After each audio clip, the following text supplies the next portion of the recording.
Please welcome Mary Mitchell.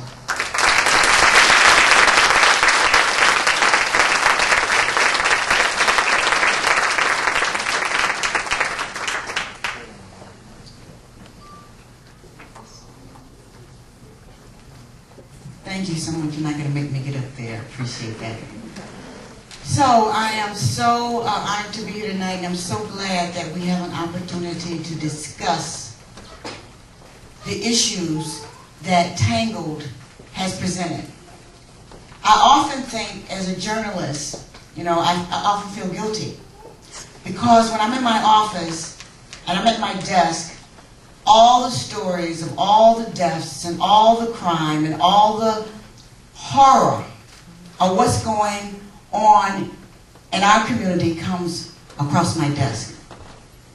There's not one Monday morning that I can go in my office and not have a story about someone who was shot, some innocent person's killed, some young person dead, and I sit there and I try to process it. And I've been doing this for 21 years. And I noticed that the stories keep coming back. It's the same story. I've written now the same story over and over and over. So this play encourages us to actually begin to talk about the issues and try to figure out what is my responsibility. Because that's where I'm at. I know that I can't write another story. I literally cannot bear to write another story about the mayhem.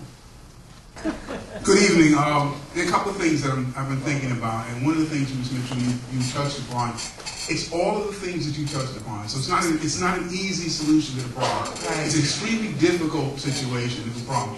And since this is a discussion, and it's not we all have the same mindset, I want to disagree with some of the things that have said.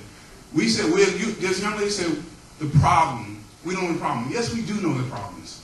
We identify the problem every day. The problem is in our communities. The problems are all over. So it's not a matter we don't know. It's that we haven't quite figured out what to do about the problem. We do know the problem.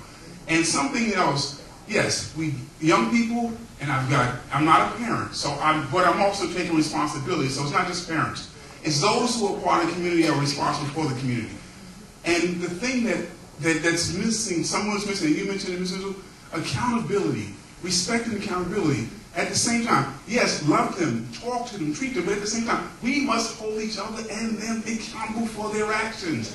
When you hold people accountable and you give them the standards for which to live, and if they don't live to those standards, you don't dismiss them simply because they don't stand and smile. No, hold them accountable for what they are. Teach them, but hold them accountable, because accountability is missing. It's missing in a grand scale.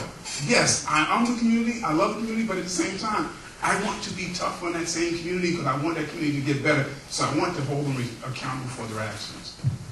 I thought the young lady that was talking about the churches and being a Christian, I thought she made a very valid point. I want to back up a little bit because I grew up in Morgan Park, here in Chicago, Morgan Park community. And I've been living there probably about 50 years. I don't live there now, but my mother still stays there. And one thing I thought was interesting when we talk about accountability is that there is a street that my mother, probably from the beginning of when we first started living there, that she refuses to go down. And she lives at 108th Place, right off of Troop Street, and the next street is Racine. And she refuses to go down Racine because of the public housing complex that's on Racine. And I mean, to this day, and it's always been a trouble spot, one trouble spot in that project, are row houses. And when you drive down the street, she'd rather turn around on her street and go down Troop than just go around the block to Racine.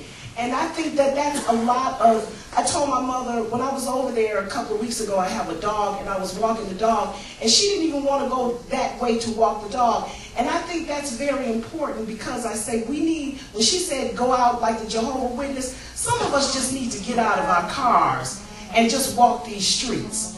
And we need to be seen. I had an incident And because that deters a lot of, just getting out of your car and just walk down the blocks.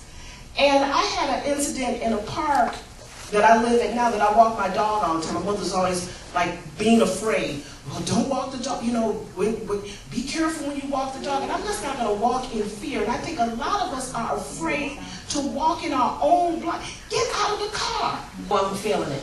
But the reason I felt emotional was because I actually feel a great sense of guilt. I think the last 5 years at least, I've said, oh, I'm going to get involved in the community. But instead, the last 5 years, I have kicked it. And I've kicked it hard.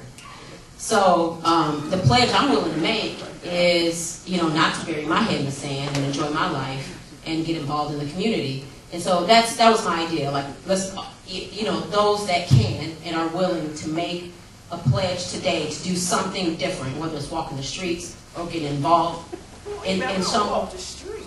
Walk the dog on the streets. So I just want to make a pledge that I am going to get involved, and I'm not going to commit myself to, you know, a certain number of hours a week, but I'm going to do more than I'm doing now, which is just having fun and enjoying life. And you can still party. And you can still party.